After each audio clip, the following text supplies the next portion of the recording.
Hello, magandang umaga po. Hello po sa lahat. At ngayon po ay gusto ko po sanang ibahagi sa inyo ang tungkol sa Biblia. Okay? Ang Biblia ay hindi lang bilang isang lumang libro, kundi bilang isang buhay na salita. Okay? Ito ay isang salita ng pangako mula sa Diyos na isinulat para sa atin, para gabayan tayo at para baguhin ang ating buhay.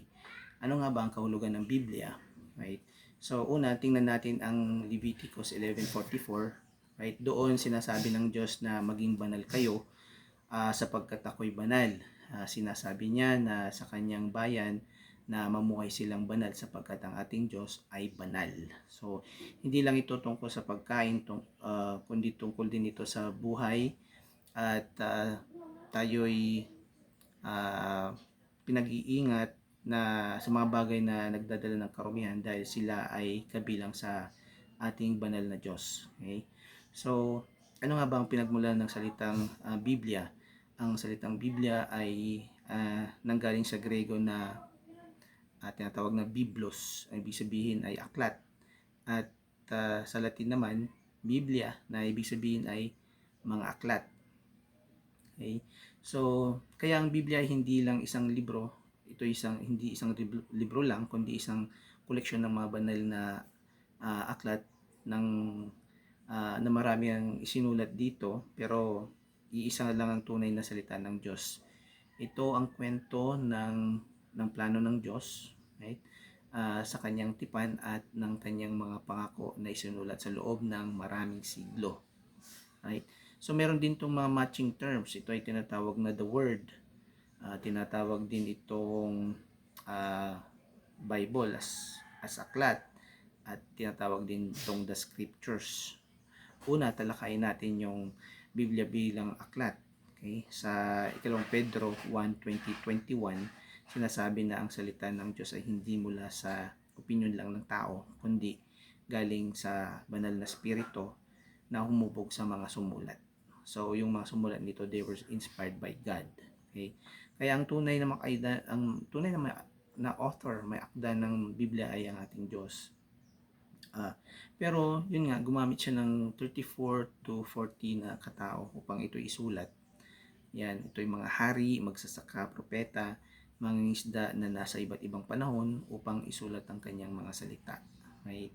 So, ikalawa, bilang ang Biblia ay tinatawag na the scriptures at nakasulat sa ikalawang Timoteo 3:16, sinasabi ni Pablo, ang lahat ng scriptures ay galing sa hininga ng Diyos. So, ibig sabihin, hinihinga ng Diyos ang kanyang katotohanan sa mga salitang yon. Kaya, ang pagbasa ng mga scriptures ay hindi lang pagbasa ng mga opinion ng tao, kundi ang pagbasa ng buhay na hininga ng Diyos. Right? Ito'y isang salita na nagtatama, nagtuturo at naghahanda sa atin para sa lahat ng mabuting gawa. Okay? So yung pangatlo, ito'y tinawag na the Word bilang pangako ng Diyos. Sa Psalm 119, verse 130, sabi doon, ang pagunlad ng salita mo ay nagdadala ng liwanag, nagbibigay ito ng pangunawa. So ang Biblia ay hindi lang kwento ng nakaraan, ito ay pangako ng Diyos na buhay na nagtatrabaho sa atin.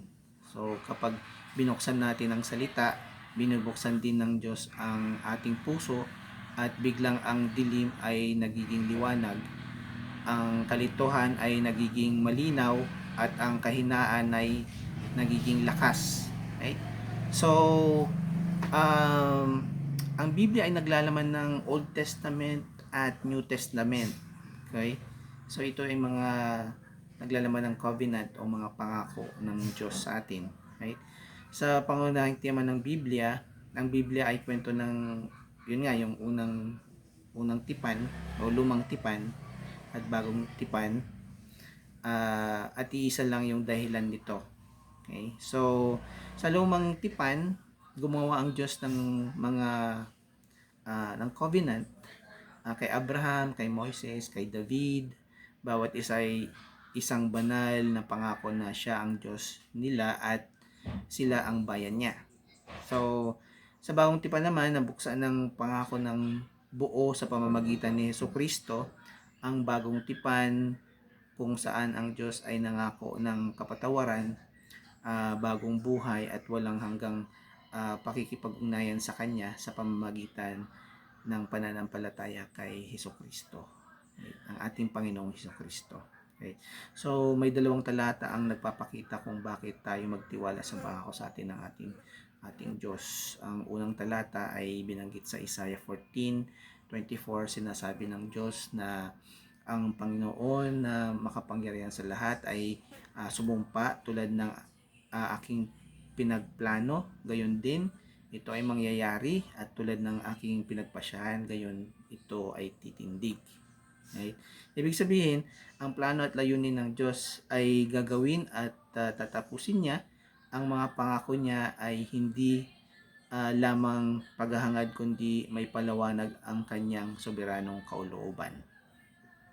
Ang ikalawang talata ay nakasulat naman sa Numbers 23:19, at ito'y sabi dito, bibigyan tayo ng liwanag. Ang sabi doon, ang Diyos ay hindi tao para magsinungaling o isang anak ng tao para magsisi at magbago. So, hindi siya tulad natin na nagbabago sa pangako kapag na-pressure. Ang salita ng Diyos ay matibay, sigurado at mapagkakatiwalaan. Kapag nangangako siya, gagawin niya ito. So, i-wrap up natin, no, ano ba yung konklusyon. Kaya sa madaling sabi, ang Biblia ay ang pagtawag ng Diyos sa kabanalan, tulad ng sinabi sa Leviticus 11:44, right? So ito isang koleksyon ng mga sulat na hiningahan ng Diyos, at maraming sumulat pero iisang mensahe, right? Isang buhay na salita na nagbibigay ng liwanag at pangunawa, right? So, ang kwento ng tipan at pangako ng Diyos mula sa lumang tipan hanggang sa bagong tipan, at maaari tayong magtiwala sa lahat nito sapagkat ang sariling Diyos na nagsabi mismo na maging banal, at nagsabi rin na hindi ako magbabago sa aking pangako at ang aking plano ay mangyayari. Kaya sa ating pagbasa ng Biblia, hindi lang natin basahin ito, pinaniniwalaan natin, ginagawa natin at nilalagay natin sa ating buhay, at sa bawat pahina nakikita natin ang liwanag at pangako ng Diyos. Amen. Maraming salamat po.